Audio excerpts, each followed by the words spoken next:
교회가 세상을 향해서 변화를 끼친 것들이 한국 선교 초기에는 정말 많았습니다. 교회에서부터 세상으로 흘러내려간 것들이 너무너무 많았죠. 요즘은 그런 부분들이 매우 약화된 시대이기도 하지요. 하도 여러 세상의 많은 문화들이 너무 빠르게 변하고 그러기 때문이기도 하고요. 오늘이 부부 주일이고 그리고 부부의 날입니다.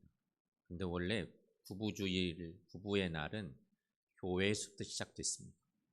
개신교회에서부터 1995년도에 수목음교회 한 목사님이 5월 21일을 주일로 또 부부주일로 지키자 하기 시작해서 운동이 벌어졌고, 그것이 너무너무 좋은 반향을 일으켜서 2007년도에 나라가 국가 법정 기념일로 이렇게 정한 것이 부부의 날, 5월 두 사람이 하나 되는 날, 그래서 5월 21일.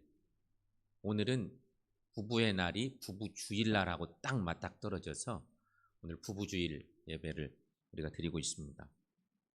오늘 이 복된 주의 날에 하나님 우리에게 주신 말씀은 부부가 하나 되는 비밀이라고 하는 제목입니다. 무슨 어디 상담적인 것을 동원해서 찾아보려고 하는 것도 아니고 철저히 성서로도 돌아가서 말씀이 부부의 삶을 어떻게 증거하고 있는지를 함께 나누려고 합니다. 말씀을 듣기 전에 우리가 한 가지 생각해 볼 것이 있습니다. 여러분 한번 생각해 보세요. 우리 모두가 생각해 볼 일인데, 나는 예수 믿고 얼마나 변했나? 여러분 한번 생각해 보세요. 예수 믿기 전과 예수 믿은 후. 어떤 사람은 나 보니 집안이 다 교인 가정이야. 그러면 별로 그런 거 못 느끼고 살죠. 근데 그냥 예수 안 믿고 살던 시간이 있다가 예수를 만났어요. 그리고 예수 믿은 뒤에 나는 얼마나 변했는지. 이런 사람들이 신앙생활을 더 열정적으로 할 수도 있는데, 여러분 나 예수 믿고 얼마나 변했나? 그게 중요합니다. 예수 만나서 행복한가? 잘하고 있나? 예수 만나서 뭐 이런 생각. 정제된 말로 여러분에게 질문을 던지자면, 예수님은 내 인생에 어떤 영향을 주었습니까? 하는 것입니다. 여러분 한번 생각해 보십시오.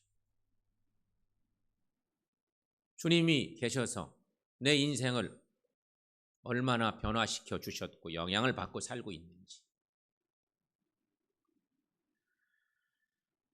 우리가 예수님을 믿는다 하는데 얼마나 잘 믿고 있나? 우리의 믿음은요, 내 방식대로 믿는 경우가 많거든. 편한 대로 믿고, 내가 나름대로 생각해 놓은 거 있으면 그대로 밀고 나가고 믿고, 누가 뭐라고 얘기해도 그냥 그대로 믿고, 나는 잘 믿는 줄 아는데 그러지 못할 수도 있는 거예요. 그래서 오늘 그런 것들도 확인해 볼 수 있는데요. 여러분, 우리가 예수님을 바로 믿으면 사람과의 관계가 달라집니다. 분명합니다. 왜냐하면 예수님이 그리 말씀하셨거든요. 원수도 사랑하게 된 은혜를 하나님 주님이 우리에게 선포하고 계시고 그런 거거든요. 마태복음 5장에 우리가 잘 아는 말씀 만나봅니다. 5장 43절 44절. 자, 여러분 함께 말씀 읽습니다. 또 내 이웃을 사랑하고 내 원수를 미워하라 하였다는 것을 너희가 들었으나 나는 너희에게 이르노니 너희 원수를 사랑하며 너희를 박해하는 자를 위하여 기도하라. 아멘. 이 말씀 모르는 사람 하나도 없어요? 예수님이 산상수훈 말씀 하시다가 주셨던 유명한 말씀입니다. 원수도 사랑하고 너를 박해하는 자를 위해서도 기도하라. 그런데 예수님 당시 사회 통념은 43절 말씀 같은 거예요. 또 내 이웃을 사랑하고 내 원수를 미워하라 하였다는 것을 너희가 들었으나. 사회 통념은 그래요. 예수님은 이 말씀을 엄청나게 바꿔놓으셨어요. 이 사회 통념을 훌쩍 뛰어넘는 주님의 사랑법을 선포하고 계신 말씀이에요. 그러므로 여러분, 내가 예수님을 잘 믿는지 아닌지를 아는 방법, 사람들과의 관계가 어떤지, 그 속에서 가늠자 역할을 할 수 있다는 것입니다. 그렇게 보면 예수 믿는 사람들은 전부 정말 인간관계가 좋아야 되거든요. 예수님 사랑으로. 근데 우리가 다 똑같은가요? 교회 오면 정말 너무너무 천국 같아. 누구든지 말하는 것도 내 중심이 아니고 너 중심으로 얘기하고 막 이렇게 하면 그게 정말 좋은데 사실 그렇지 않기도 하잖아요. 하지만 여러분, 분명한 건 내가 예수님을 잘 믿는지 한 가늠자는 인간관계 속에 나타날 수 있어요. 그건 분명해요. 오늘 본문 말씀을 통해서 그것을 확인해 볼 수 있어요. 에베소서 5장이 오늘 본문인데 오늘 본문 바로 앞에 한 단락의 말씀을 확인해 보면 좋아요. 에베소 5장 18절 말씀입니다. 우리가 잘 아는 말씀이죠. 자, 거기도 함께 읽어봅니다. 술 취하지 말라. 이는 방탕한 것이니 오직 성령으로 충만함 받으라. 아멘. 이 말씀은 온전한 그리스도인의 삶을 살라는 말씀인데 예수 믿고 변화된 그리스도인들은 어떤 삶을 사는 게 중요한지 얘기하는 것입니다. 여러 얘기 중에 이 대목이 왔습니다. 술 취하지 말라. 술 먹지 말라는 얘기는 아니고 술 취하지 말라 이렇게 말합니다. 술 문제가 교회 다니는 우리에게 참 시험거리입니다. 남신도들에게는 특별히. 어디 모임 가도 술 안 먹으면 안 돼. 그냥 먹어야만 직성이 풀려. 술 취하지 말아라. 대신 성령의 충만함을 받으라. 이 메시지를 전하는 거예요. 이 딱 중요한 말씀을 선포해 놓고 그리고 이어지는 말씀. 정말 그리스도인의 삶에 중요한 것이 성령 충만함을 받으라는 거예요. 그것이 초대교회 적어도 그 시대의 그리스도인의 삶의 어떤 표상 같은 거였어요. 그리고 말합니다. 가장 먼저 언급하는 얘기. 부부가 어떻게 살아야 하는지에 대한 말씀을 하고 있습니다. 그리스도인의 삶의 표상들을 딱 얘기해 놓고 가장 먼저 딱 얘기하는 사람들이 누구냐? 부부 얘기. 결국은 이 말씀은 우리가 예수를 믿게 되면 그 믿음의 결과가 사람과의 관계에서 나타나는 것인데 사람과의 관계 속에 나타나야 될 1차적인 것이 뭐냐? 부부라는 거죠. 그 얘기가 오늘 본문의 말씀의 중요한 가늠자이기도 한 것입니다. 그러니까 가장 가까운 부부관계 이것이 좋아야 한다는 것이. 그러나 여러분 예수 잘 믿으면 부부관계가 좋아진다는 말에 좀 혼란스러운 생각이 드는 분이 혹 계십니까? 혹시 나도 예수님을 열심히 믿는데 우리 부부관계는 요즘 너무 힘든데? 이런 생각 하시는 분 계신가? 그렇다면 여러분 이때는 예수 믿는 것과 교회에 열심히 다니는 것을 구분해 볼 필요가 있습니다. 사람들은 그렇게 말합니다. 교회를 오늘 새 신자가 왔어요. 주일 성수 잘하더니 수예배도 나오고 막 금요 기도회도 나오고 새벽 예배도 나오고 막 이러기 시작해요. 그러면 사람들은 뭐라고 그래요? 참 진짜 열심히 너무 믿음 좋은 성도님이 새 신자가 오셨구나. 그리고 막 그분을 막 좋아합니다. 신앙적으로 흠모하기도 하고. 그러다가 어떤 교회가 사기당하기도 합니다. 그런 얘기 종종 듣죠? 어느 교회가 큰 교회에 어떤 분이 와서 열심히 5, 6년 섬기더니 교인들하고 막 이런 관계에 맺어가지고 딱 날라버린 거예요. 수백억의 손해를 교회가 봤어요. 그렇게 열심인 사람들, 교회 열심히 나오는 사람들, 우리들은요, 아, 그분 예수 잘 믿는 사람이다, 이렇게 생각하는 거예요. 그런데 여러분, 예수 잘 믿는 것과 교회 열심히 나오는 것이 꼭 일치가 안 될 수도 있어요. 교회 열심히 나오는 건 예수 잘 믿는 지름길은 될 수 있어요. 내가 변화되고. 그런데 꼭 그것이 신앙생활 겉으로 볼 때 잘한다고 해서 예수를 잘 믿는 것과 일치하지는 않을 수도 있다는 것이지. 내가 요즘 열심히 신앙생활하면서 부부관계도 좋고 그러면 좋은데 열심히 다니긴 했는데 제대로 예수 믿는 건 아닌가? 이런 판단도 해볼 필요가 있다는 것입니다. 여러분, 그렇다면 예수 잘 믿는다는 것이 뭘까를 생각해 봐야 되겠죠.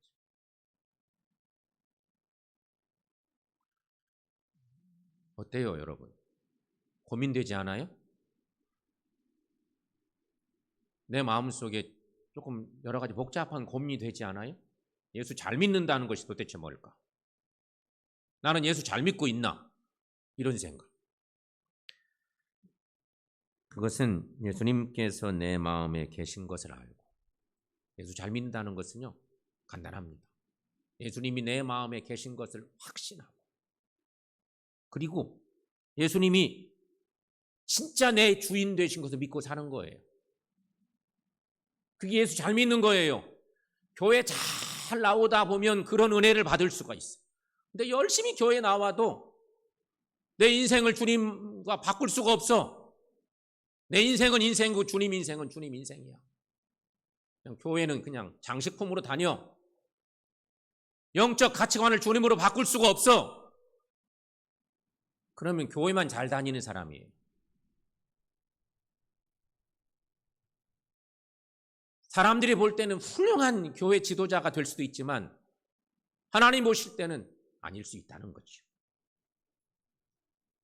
여러분, 이렇게 예수님을 만약에 믿는다면, 저 고백된 대로 예수를 잘 믿는 사람이 있다면 부부관계 100% 좋아지게 돼 있어요. 성서가 가르치는 말씀이에요. 오늘 말씀에 쫙 이어지는 내용들이, 성경 여기저기 그런 내용들이 증거되고 있는 거죠. 자, 여러분, 오늘 본문 중에 22절 말씀, 익숙한 말씀들이죠. 함께 읽습니다. 아내들이여 자기 남편에게 복종하기를 주께 하듯 하라. 아내들 여러분 좀 껄껄합죠. 읽으려면 참 이게 그래요. 이 명령 같고, 근데 명령이 하나님의 약속의 말씀. 그런데 여러분, 아내가 남편에게 순종하는데 싫어할 남편이 있을까요? 또 오늘 본문 25절 말씀, 거기도 함께 읽습니다. 남편들아 아내 사랑하기를 그리스도께서 교회를 사랑하시고 그 교회를 위하여 자신을 주심같이 하라. 아멘. 남편이 아내를 사랑하는데 불평할 아내가 있을까요? 왜 이렇게 자꾸 나를 사랑합니까? 나 싫어. 이럴 사람이 없죠. 그러나 여러분, 예수님을 믿지 못하면, 예수님을 제대로 믿지 않으면 아내는 복종하고 남편은 사랑하라는 이 말은 너무너무 힘든 말이야. 말도 안 되는 말이라고 받아들이게 될 거예요. 여러분은 어떻습니까? 남편에게 복종할 생각을 하면, 또 아내를 사랑할 생각을 하면 아이고 너무 힘들어, 끔찍해, 꼭 이러지 않습니까? 그렇습니다, 여러분. 교회만 다니는 믿음으로는 복종하라, 사랑하라 힘든 일입니다.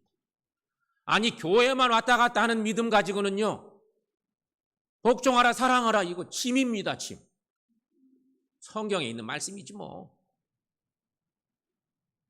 이러고 말이죠. 근데 여러분, 성경에 있는 말씀으로 치부하고 내 생활이 다른 생활이 있다면 그건 믿음이 이미 초보 믿음이에요. 전혀 말씀을 받을 생각이 없으니까. 남편에게 순종하는 아내를 사랑하는 남편은 예수님을 바로 믿어야만 가능합니다. 여러분 믿습니까? 그건 분명합니다. 예수를 제대로 믿는 것과 교회만 왔다 갔다 하는 건 다른 거예요. 아내에게는 남편에게 복종하기를 죽게 하듯 하라 말씀하셨습니다. 그런데 여러분, 문제가 있습니다. 아내가 평소에 예수님을 정말 주님으로 믿고 순종하며 사는 자라야 죽게 하듯 할 수 있지요. 주님을 만나본 적이 없어. 믿음으로 제대로. 죽게 하듯 하는 것이 도대체 어떤 거야? 내가 주님과 은혜의 소통이 없는 사람 같으면 어떻게 죽게 하듯 할 수 있겠어요? 그렇죠? 주님을 내 구체적으로 온전히 고백하고 주님은 내 인생의 진짜 주인입니다. 고백하는 아내가 돼야, 그런 믿음의 삶이 있어야 남편을 그렇게 죽게 하듯 할 수 있지 않겠습니까?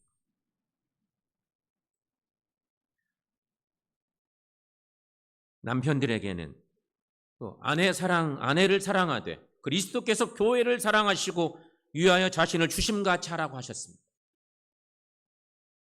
이런 예수님을 알고 이런 예수님을 본 남편이어야 주님이 교회를 사랑하시는 것 같이 아내를 사랑할 수 있지 않겠습니까? 주님에게 교회가 어떤 존재인지, 주님의 핏값으로 세워진 교회, 주님이 교회를 사랑하시는 것 같이. 그런데 우리가 주님을 그런 놀라운 사랑의 은혜를 만난 적이 없어. 남편들이 주님의 은혜를 경험한 적이 없어. 교회는 왔다 갔다 하고 사람들이 볼 때는 훌륭한 교인 같은데 주님을 제대로 인격적으로 만나본 적이 없어. 그런 사람이 아내를 어떻게 사랑하겠어? 주님이 교회를 사랑하듯이 아내를 사랑해야 되는데,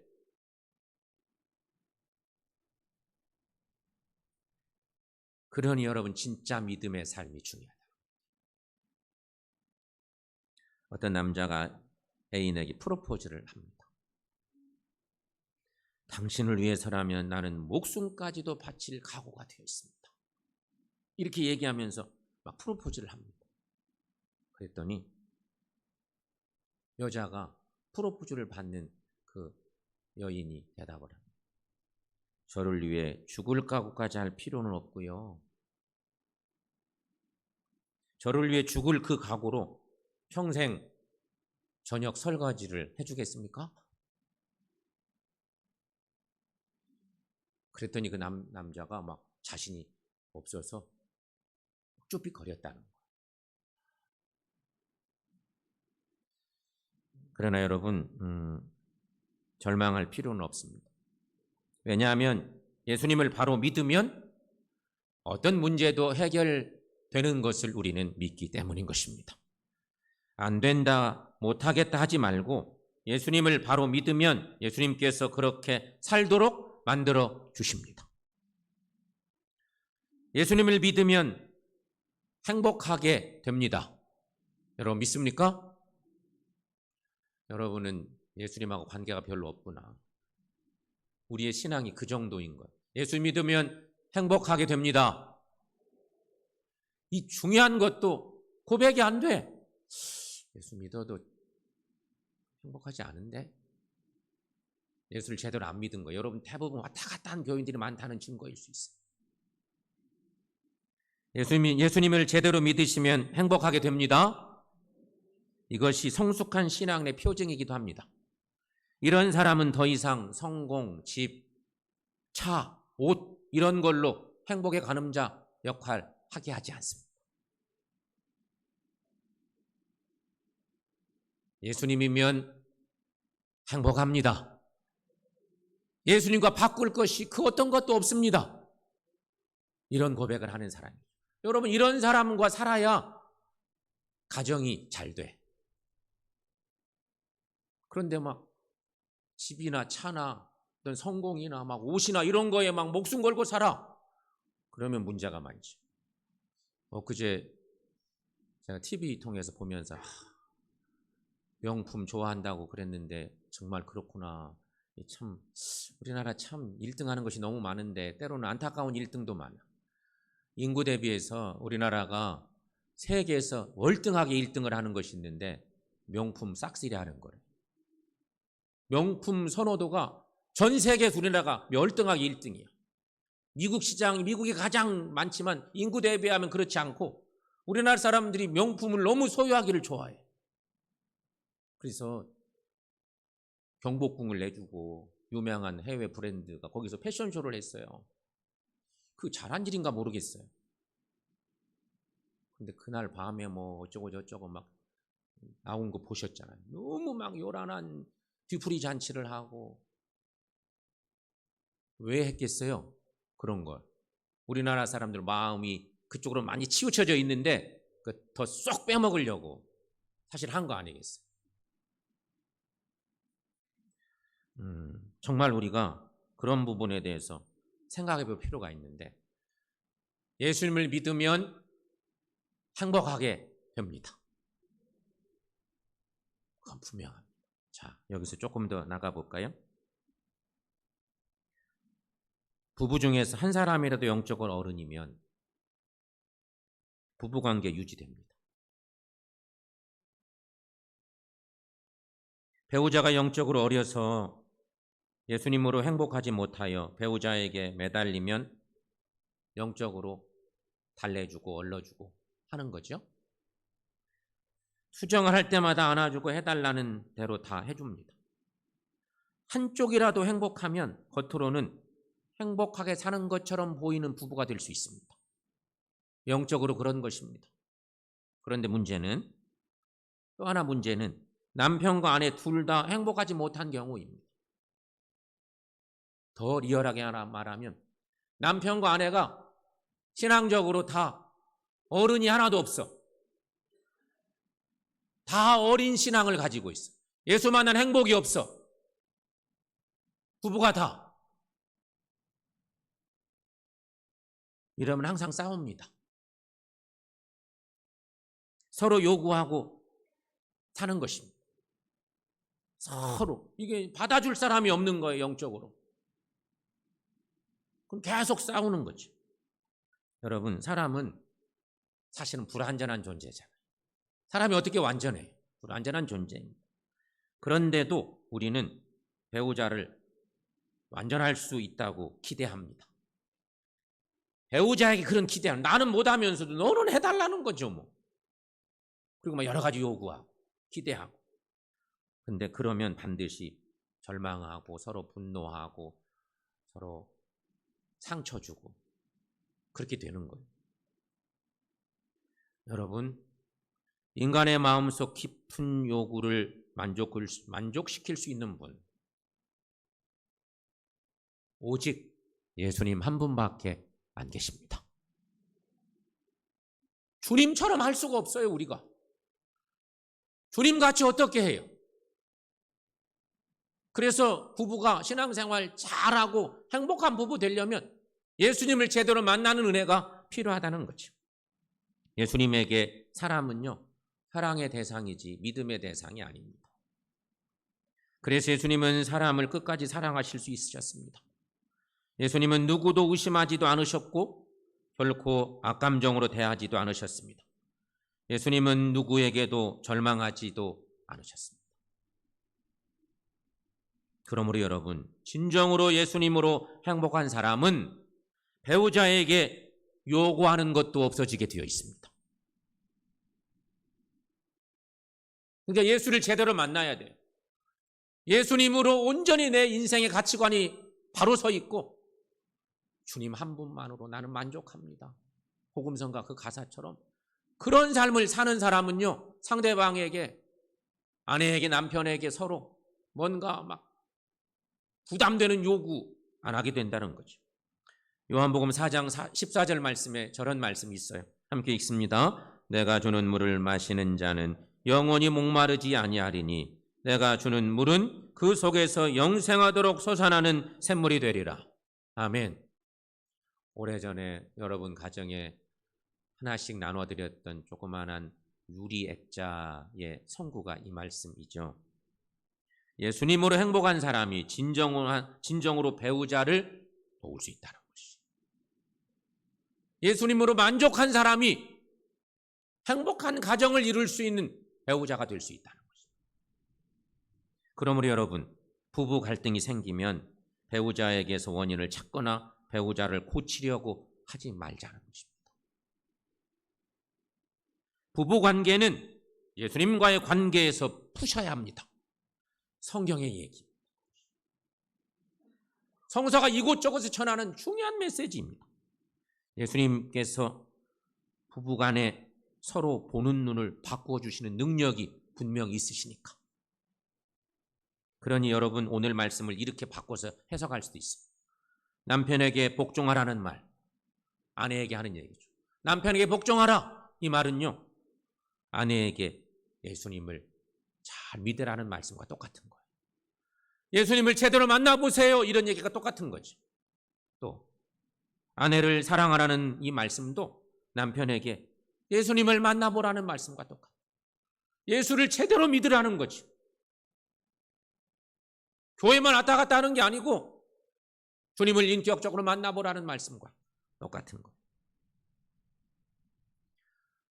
우리 예수님께서 공생의 사역을 하셨는데 그 사역을 하시는 중에 여러 이적을 행하셨는데 첫 번째 이적 사건이 가나 혼인잔치집에서 행하셨던 일이었습니다.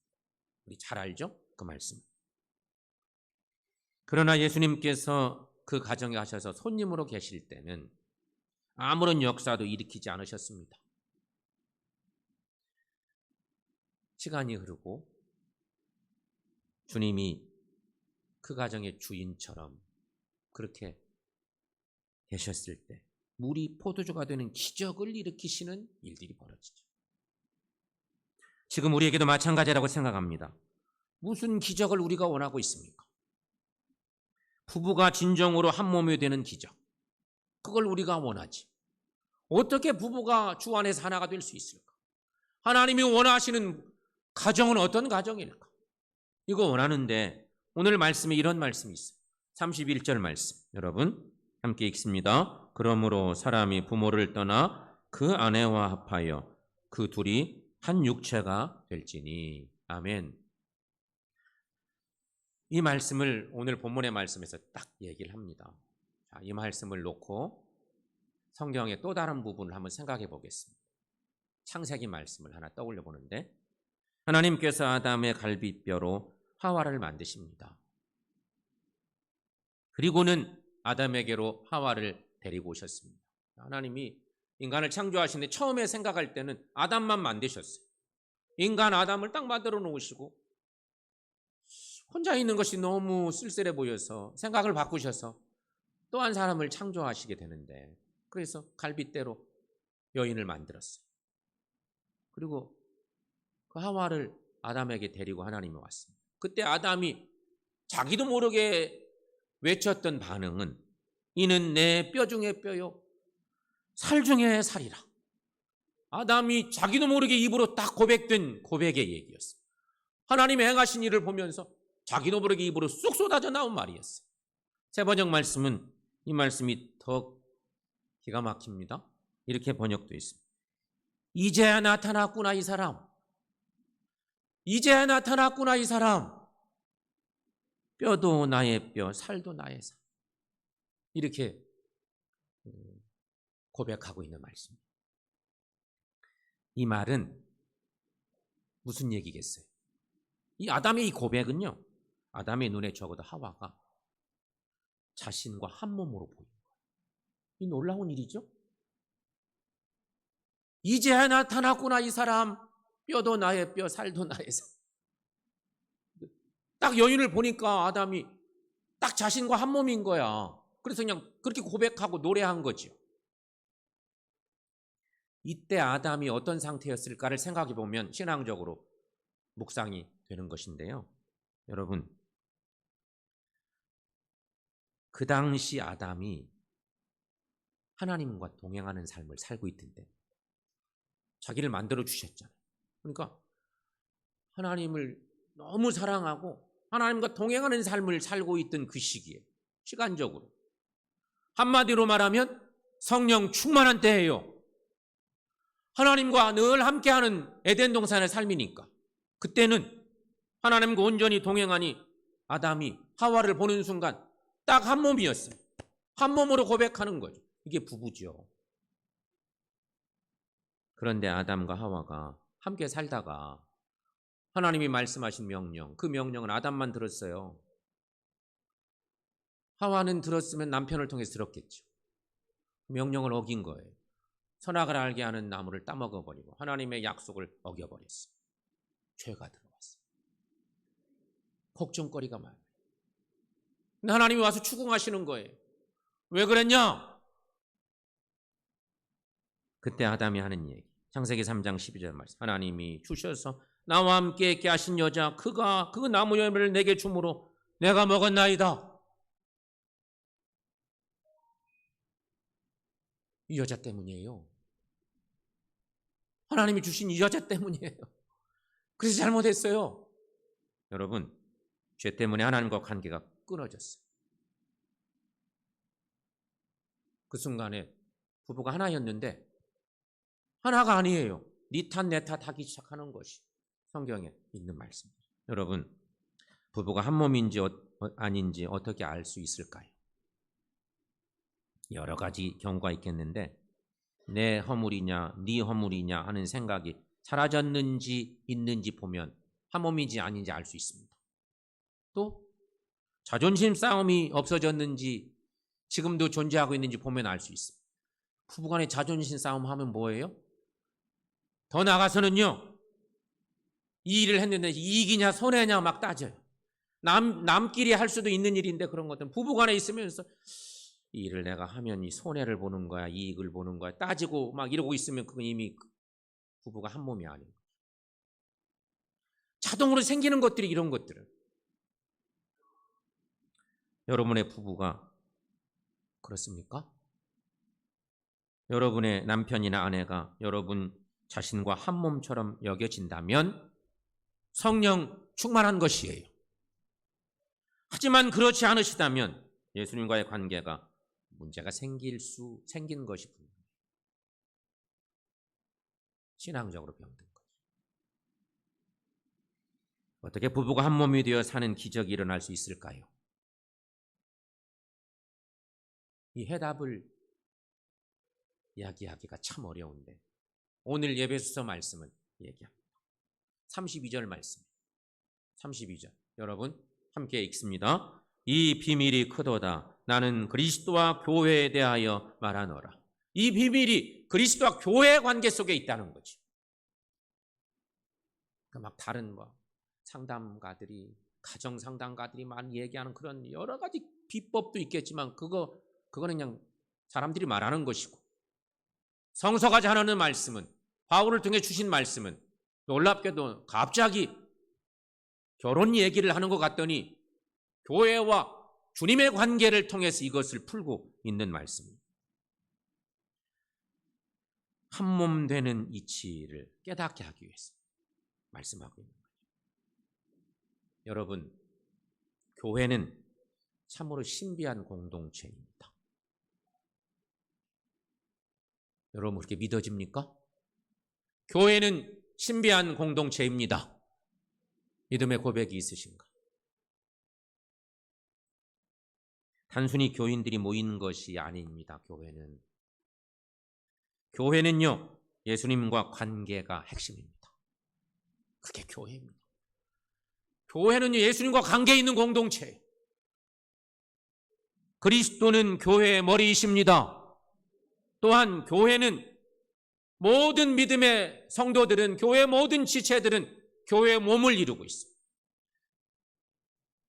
주님이 교회의 머리가 되시고 우리 모두는 교회의 몸을 이루고 있어요. 예수님과 교회는 그래서 한 몸을 이루고 있어요. 이것이 부부관계도 똑같다는 거예요. 예수님을 믿는 부부 사이가 이와 똑같다는 것이죠. 단순히 남편과 아내가 함께 사는 것이 아닙니다. 예수님 안에서 한 몸 된 관계를 얘기하는 것입니다. 그렇습니다. 그러므로 행복한 부부 생활의 열쇠는 예수님과의 관계 속에 있다는 것이죠.